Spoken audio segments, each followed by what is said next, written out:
نوح علیہ السلام کی زبان میں تاثیر نہیں تھی؟ کتنے سو سال دعوت دی؟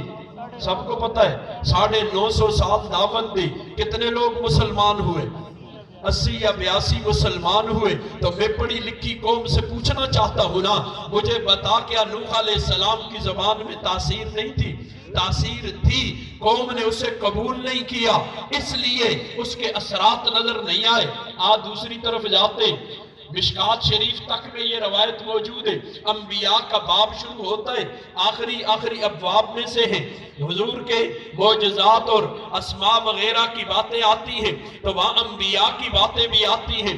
نبی کریم صلی اللہ علیہ وسلم فرماتے کہ کل قیامت کو ایک نبی اللہ کے دربار میں آئیں گے، ان کی تصدیق کرنے والا صرف ایک شخص ہوگا، پوری قوم میں سے ایک آدمی۔ تو مجھے بتائیے ذرا دل پہ ہاتھ رکھ کے، کیا اس نبی کی زبان میں تاثیر نہیں تھی؟ دور کیوں جاتا ہوں، میں اور قریب کر لوں تم کو۔ یہ جس قرآن مجید کی ایک آیت کریمہ میں نے پڑھی اور دوسری میں نے آپ کو ابھی سنائی، قرآن مجید جو نسخوں کی صورت میں ہمارے گھروں میں، مسجدوں میں ہر جگہ موجود ہے، یہ وہی قرآن مجید ہے جو آقا دو عالم صلی اللہ علیہ وسلم کے قلب اطہر پہ اترا تھا، وہی ہے۔ اب نسخہ ہوتا تو میں ہاتھ میں پکڑ کے عام طور پہ بتایا کرتا ہوں اور کھول کے دکھاتا ہوں تاکہ قوم والے یہ نہ سمجھے اپنی آپ سے لگے ہوئے ہیں۔ تو اس لیے یہ وہی نسخہ ہے جو اللہ تعالیٰ نے آسمانوں سے اتارا، میرے تیرے آقا کے قلب اطہر پہ اتارا، اور آپ کی زبان اطہر سے اصحاب رسول تک پہنچا، وہاں سے چلتا ہوا ہم تک پہنچا۔ تو میں سوال کا حق رکھتا ہوں، یہ سوال آج کل مجھ کر دینا، چینل بھی بہت ہیں، سوال کرنے والے بھی بہت ہیں، تو کیا ہمیں حق نہیں ہے کہ اس قوم سے ہم بھی کوئی پوچھ لیں؟ مجھے بتائیے ذرا کہ صدیق اکبر نے کون سا قرآن سنا تھا؟ کس کی زبان سے سنا تھا؟ خلفائے راشدین نے یہی قرآن سنا، کس کی زبان سے سنا؟ نبی کریم صلی اللہ علیہ وسلم کی زبان سے سنا۔ عشرہ مبشرہ نے یہی قرآن سنا تھا جی، بدر والوں نے، احد والوں نے، بیت رضوان والوں نے، نبی کریم صلی اللہ علیہ وسلم کے جملہ اصحاب نے یہی قرآن سنا تھا۔ تو مجھے ذرا بتائیے ابو جہل نے کون سا قرآن سنا تھا؟ کس کی زبان سے سنا تھا؟ ابو لہب نے کون سا قرآن سنا تھا؟ کیا جواب دینا چاہیں گے؟ کیا میرے تیرے آقا کی زبان میں تاثیر نہیں تھی؟ مسلمانوں ہوش میں آؤ، ہم غیروں کی بولیاں بول رہے ہیں، یہ مسلمان کی زبان نہیں ہے۔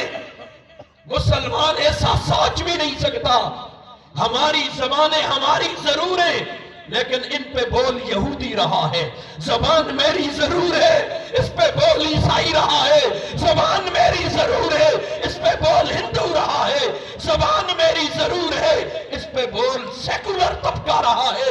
یاد رکھنا ہم مسلمان ہیں، ہم نے کلمہ پڑھا ہے۔ تو میرے تیرے آقا نے فرمایا کہ حدیث اور کروں، میں اسلوب کلام بدلتا ہوں۔ میرے تیرے آقا نے فرمایا بعض دفعہ انسان جنت کے بالکل کنارے پہ کھڑا ہوتا ہے، دروازے پہ۔ کہاں کھڑا ہوتا ہے؟ دروازے پہ، اور اس کے منہ سے کوئی ایسا جملہ نکل جاتا ہے جس کی شناعت اور قباحت کا اسے اندازہ نہیں ہوتا، وہ جنت کے دروازوں سے اللہ اسے جہنم کے تہخانوں میں پہنچا دیتے۔ اور بعض دفعہ آدمی جہنم کے کنارے پہ کھڑا ہوتا ہے اور اس کے منہ سے کوئی جملہ نکل جاتا ہے، اس جملے کی عظمت اور بڑائی کا اسے اندازہ نہیں ہوتا کہ اللہ تعالیٰ اسے جہنم کے کنارے سے جنت کے بالا خانوں میں پہنچا دیتے۔ اب مجھے بتائیے ذرا کہ قرآن وہی ہے، صدیق اکبر پہ جس نے تاثیر دکھائی، میرے تیرے اوپر تاثیر کیوں نہیں دکھا رہا؟ قرآن تو وہی ہے، اس میں تو کوئی شک نہیں، قرآن وہی ہے۔ اصحاب رسول نے جو مانا تھا قرآن وہی ہے۔ ہم نے قرآن کے اس بیج کو قبول نہیں کیا، اس لیے اس کے اثرات نظر نہیں آ رہے۔ ہم نے انگریز کی تہذیب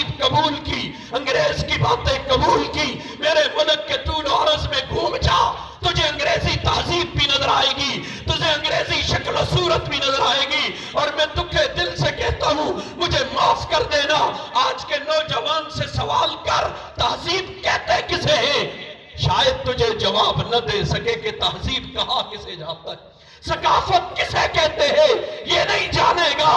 اسے ٹک ٹوکوں سے فرصت ہی نہیں ہے، اسے فیس بکیوں سے فرصت ہی نہیں ہے، اسے انڈیا کے چینلوں سے فراغت ہی نہیں ہے کہ یہ تجھے بتائے ثقافت کیا ہوتی ہے، اور مسلمان کی ثقافت کیا ہوتی ہے، کافر کی ثقافت کیا ہوتی ہے۔ ہمیں تو پتہ ہی کوئی نہیں ہے۔ اللہ میرے تیرے حال پہ رحم کرے۔ تو یاد رکھنا، ایک دعویٰ کرنے لگا ہوں، دعوے پہ دلائل لاتا ہوں اور آپ سے اجازت لیتا ہوں۔ پاکیزہ زندگی پاکیزہ ماحول سے وجود میں آتی ہے، یہ دعویٰ ہے میرا۔ پاکیزہ زندگی پاکیزہ ماحول سے وجود میں آتی ہے، اور پاکیزہ زندگی پاکیزہ ماحول سے وجود میں آئے گی۔ دعویٰ ہو گیا تو دعوے کی بغیر دلیل کے تو حیثیت ہی کوئی نہیں۔ دلائل دوں گا، عقلی نقلی دوں گا انشاءاللہ۔ اب میرے تیرے آقا صلی اللہ علیہ وسلم نے فرمایا، جو شخص بکریوں کے ساتھ رہتا ہے نا، بکریوں کے، اس کے اندر کیا آتی ہے؟ سنجیدگی اور وقار آتا ہے، عجز آتا ہے۔ جو لوگ اونٹوں کے ساتھ رہتے ہیں ان کے اندر شدت اور غلظت آتی ہے۔ اب دیکھ، اونٹ کی تاثیر ہو رہی ہے، بکری کے ساتھ رہنے کی تاثیر انسان پہ ہو رہی ہے۔ ماحول اثر انداز ہوتا ہے، غیر محسوس طریقے سے ہوتا ہے۔ شدید گرمی مجھے آپ کو لگ جائے اور جون جولائی کا مہینہ ہو تو ہم جاتے ہیں، جس کمرے میں اے سی چل رہا ہے اس کمرے میں داخل ہوتے ہیں تو نیت کرتے ہوتے ہیں، نیت کی ٹھنڈی ہونا دی، اندر جاتے ہی خود بخود ٹھنڈک۔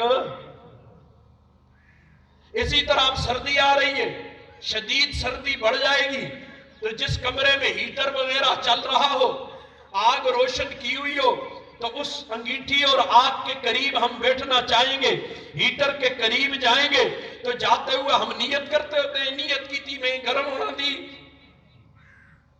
جاتے ہی ماحول ہم پہ اثر انداز ہونا شروع ہو جاتا ہے۔ ماحول اندر کا ٹھنڈا ہے، ہمیں ٹھنڈا کر دے گا، ماحول گرم ہے، ہمیں گرم کر دے گا۔ ماحول کے لیے کسی نیت کی ضرورت نہیں ہوتی۔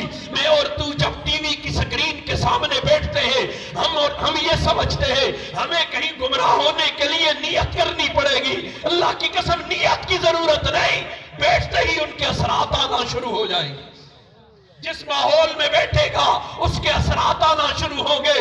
کبھی تجربہ کر لینا فقیر کی اس بات پر، عورتوں کی محفل میں بیٹھنا، تیرے اندر عورتوں کی صفات آنا شروع ہو جائے گی۔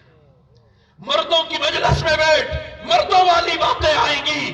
مجاہدوں کے ساتھ بیٹھ، مجاہدوں والی باتیں آئیں گی۔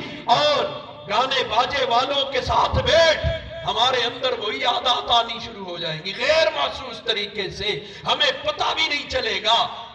ایک اور دلیل دوں، میرے تیرے آقا حضرت محمد مصطفیٰ صلی اللہ علیہ وسلم کی مبارک پیاری مسجد نبوی کے اندر ایک قیدی کو لا کے ستون کے ساتھ باندھ دیا گیا، ستون کے ساتھ قیدی باندھا گیا۔ اب قیدی وہاں بیٹھا ہے، ایک دن گزرا، 2 دن گزرے، 3 دن گزرے، تیسرا دن گزرنے کے بعد حضور نے کہا لمبا واقعہ ہے، اور حضور کے اس سے سوال جواب باتیں ہوتی رہی، میں اس طرف نہیں جا رہا، میں صرف ماحول کا اثر بتا رہا ہوں۔ اب تیسرے دن حضور نے کہا اسے کھول دو، چھوڑ دو، جاؤ۔ وہ گیا، قریب ایک نخلستان تھا، باغ تھا، کھجوروں کے باغ میں جا کے غسل کر کے واپس آیا، کہا مجھے کلمہ پڑھا دیجئے۔ کیوں؟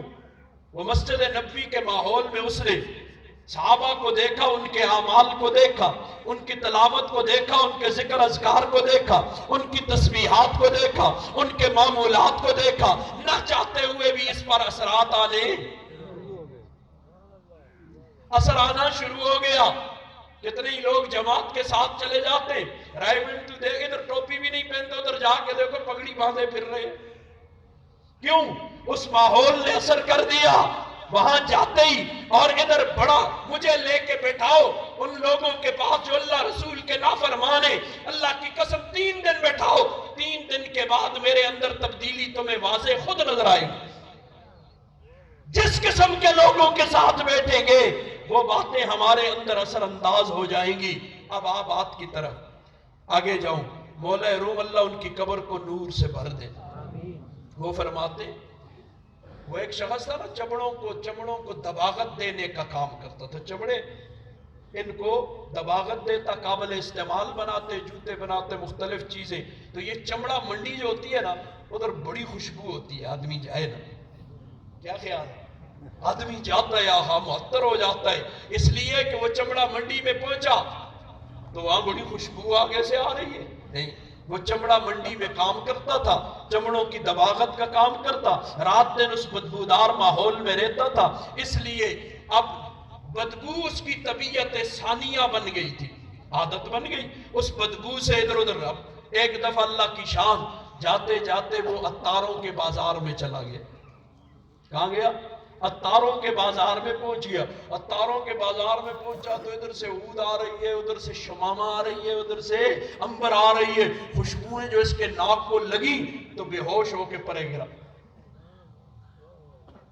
وہ پڑا ہوا ہے. لوگ ادھر ادھر سے دکاندار بھاگم بھاگ آئے, کوئی کون سی خوشبو لا رہا ہے, کوئی کون سی خوشبو لا رہا ہے. آدمی بے ہوش ہو گیا, اسے ذرا ہوش میں لانا ہے. اب دیکھ, چونکہ بدبو اس کی عادت بن گئی, خوشبودار ماحول میں گیا تو ایک دم بے ہوشی کے دورے پڑ گئے. ناراض نہ ہونا, ایک بات اپنے آپ کو آگے رکھ کے کہہ دوں, ہم چونکہ بدبودار ماحول کے عادی ہیں, گانے باجے کے ماحول کے عادی ہیں, فلم و ڈراموں کے ماحول کے عادی ہیں, غیر محرم عورتیں دیکھنا ہماری طبیعت ثانیہ بن گئی ہے, اس لیے پردے والی عورت دیکھ کے ہمیں بے ہوشی کے دورے پڑ جاتے ہیں. گانا باجا بند ہوتے ہی ہمیں بے ہوشی کے دورے پڑ جاتے ہیں, اور پھر ہم منہ سے جو آتا ہے وہ بک نکلتے ہیں. اسلام کے خلاف بھی, دین کے خلاف بھی, اللہ والوں کے خلاف بھی. اور یہ ہوتے کون ہیں؟ یہ فلاں ہوتے ہیں. اور دین میں اتنی سختی نہیں ہے, دین اتنا ایسا نہیں ہے. مجھے بتا, میرا یہ ماحول ہے کہ نہیں ہے؟ ہم چونکہ بدبودار ماحول کے عادی ہیں, ہمیں خوشبودار ماحول بے ہوش کر دیتا ہے, ہمارے ہوش اڑا دیتا ہے. ہمارے ہوش اڑ جاتے جیسے اس دباغت والے, چمڑوں کو دباغت دینے والے کے ہوش اڑ گئے تھے. اب ادھر ادھر سے آ رہے, خوشبوئیں سنگھا رہے, اس کی بے ہوشی میں اور اضافہ ہو رہا ہے, اس کی بے ہوشی میں اور اضافہ ہو رہا ہے. اللہ اکبر, اللہ کی شان ہے. توجہ میری طرف رکھنا. دیکھ, یہاں بیٹھنے والا اپنے زور پہ نہیں بول رہا ہے, خزیرۃ القدس سے لے رہا ہے. آپ کا دھیان ہٹے گا, اللہ کی قسم آنا بند ہو جائے گا. یہ اپنا زور ہے ہی نہیں ہے. بہت کچھ بڑا زمانہ, ایک جی 25 سال سے اس فیلڈ میں چل رہا ہوں, اور میرا ذاتی تجربہ ہے. بہت جگہ ہم جاتے ہیں, یہ کر دیں گے, وہ کر دیں گے, کچھ بھی نہیں ہوتا. کتنی جگہ نیت ہی نہیں ہوتی بیان کی.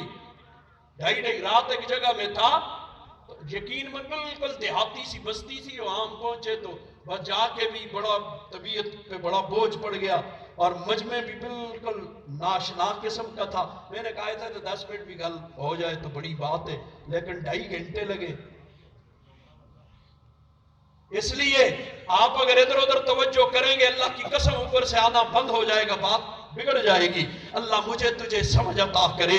تو کیا کہہ رہا تھا, وہ خوشبو سنگھا رہے, اس کی بے ہوشی میں اضافہ ہو رہا ہے. آج بے ہوشی ہوندی ہے تو پھر آتے ہیں علی دم پڑھو, اس ہوتے وہ جتنا دم پڑھ لیں وہ اور بے ہوش ہوتے. کیوں؟ اس لیے کہ گندگی نے, گندگی کے ماحول سے ہم خوشبو کے ماحول میں آئے تو بے ہوشی آئی ہے نا.